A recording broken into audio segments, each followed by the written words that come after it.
Welcome back. This is Mukul Yudhvir Singh. We are here at the ET Auto EV Conclave 2025. This is the 10th edition. And sitting with me are two special gentlemen, Jyoti Malhotra of Volvo and Arun Subramaniam of Sharpsell. My first question is a very general one to both of you gentlemen. Jyoti sir, how has been your experience here at ET Auto EV Conclave 2025? So first of all, I would like to congratulate. This is the 10th edition of ET Auto EV Conclave, and I think the Indian EV industry has grown together along with the ET Auto. I think I would like to once again congratulate and also thank you for creating this platform. And today's experience was fantastic, and the format is very engaging, and to bring different perspectives and ensure there is a lot of dialogue, discussion on how the EV landscape in India is going to develop was fantastic. So I really enjoyed. Arun.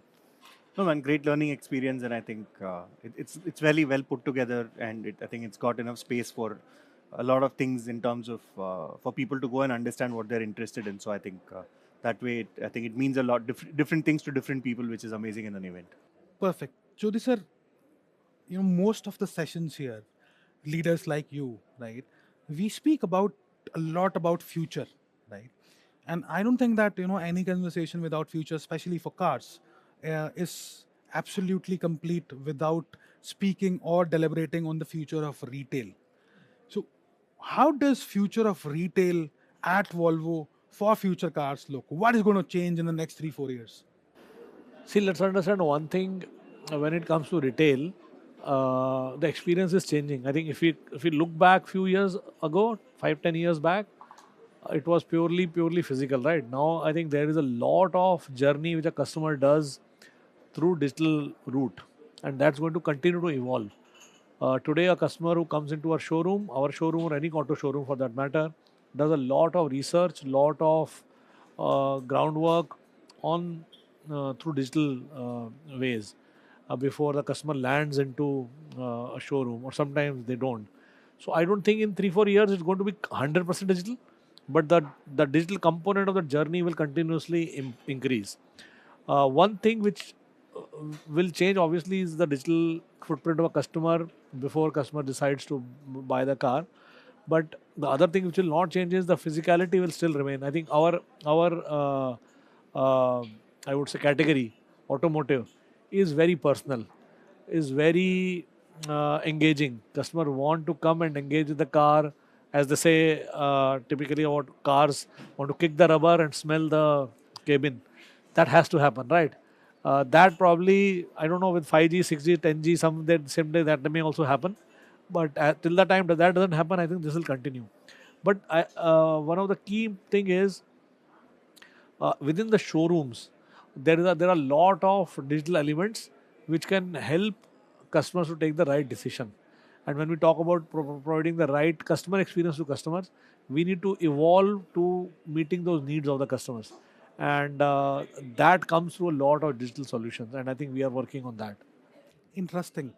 Kick the pedal, smell the cabin, right? And then the generation, the new generation, the balance between physical and digital to them is phygital, right? Coming to you, Arun, for the next question.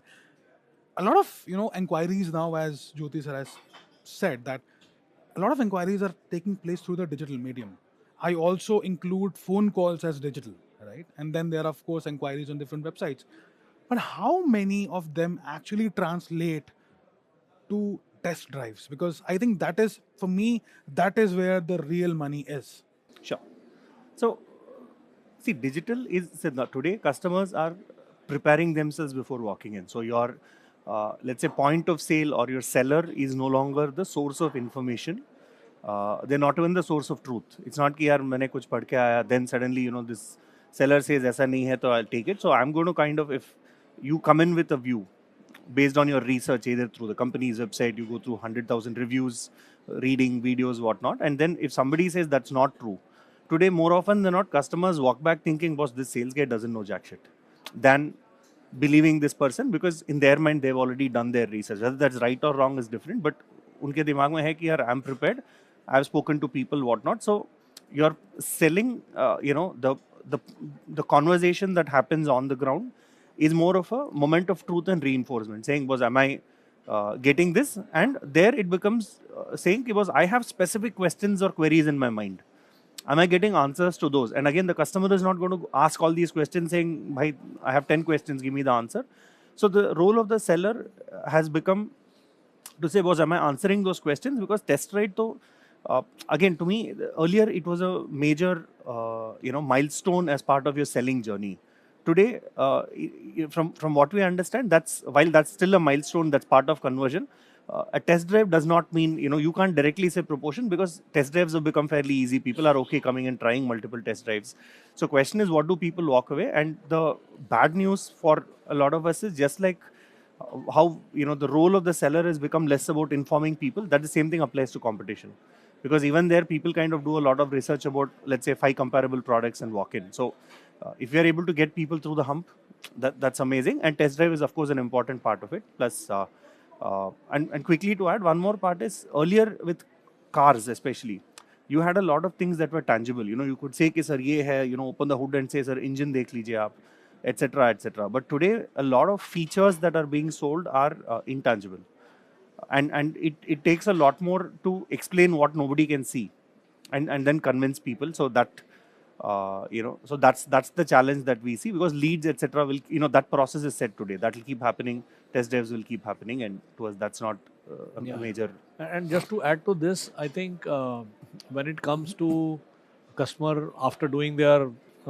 research or through digital, when they finally land, obviously test drive is one important aspect. But just before that, as you rightly said, the expectation from the customer is that customers come with now some positive and some questions, so to say, right? So the expectation of the customer is that those doubts will be answered. If I have some doubt in terms of whatever I have, maybe through my research, I've got something to some question in my mind. Those doubts needs to be answered, and whatever positives I have also gained should get reinforced. So I think that dual role is going to be very important for seller. And again, one of the things that we also tell our consultants is that they should be watching and following what's being talked about the car that they are trying to sell, because customer is also going from that eye. So unless the frontline consultant doesn't see uh, the product from the eyes of a customer, the consultant will not be able to give the right answers. They should know that these are the things which are going around about my car, positives and negatives, and be ready for answering those queries. I think that's where uh, I think technology will play a big role, because it's not possible for them to do this research today with the AI capabilities. I think all those can be fed on a weekly basis. Things change, right? Today something is being talked about, 1 week later it could be completely different. So that thing can be given back to a consultant to prep them for better handling the customers. Interesting. Arun, to continue this, right? Customization, I believe, is also one of the most critical factors now. And customization is based on what the consultant is feeding into the system. How important is this feeding into the system process is, and how can you bulletproof it? uh, Answer is you can't, because that's one part where every system breaks, where you bring in the human behavior. And the problem with asking for inputs on the ground is that people don't look at it as that adding value to my sales or conversation.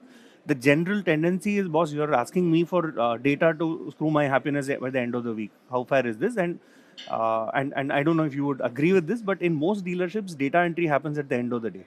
So while you have systems where you say, "Boss, tell me which customer interest, etc.," a lot of that data is junk. If and we have had customers who said, "Ki was I need description to at least 50 characters laga do usme," and you will get 51 characters. But that part is a human behavior, and I'm not sure if that can be set as a system. So the way that we look at it is, one is, are you making the life of the seller easy, and are you extracting info based on what they are doing, rather than the other way around where you ask them for information, because that uh, it's never really going to happen. And when it comes to customization, the that's amazing for the customer, but the problem is, from a seller, I have, let's say, 100,000 options, plus I also have to compare it against the 100,000 options of each competitor.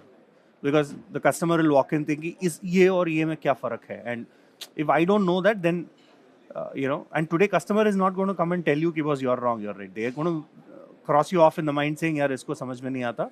So if you're lucky, they'll go to another showroom of your own org. Otherwise, by the time they go there, there are 5 other showrooms, and all it takes is for them to kind of walk in. And yeah, so customization is good. Asking for data, I don't really see that happening. Interesting. Jyoti sir, what's the one practice from today that is going to remain the future of retail for even decades to come? And why do you say so? See, I think, as I said, I think the customer coming in and feeling the product physically is always going to be there. That's not going to change. But I think one thing I would rather say will evolve.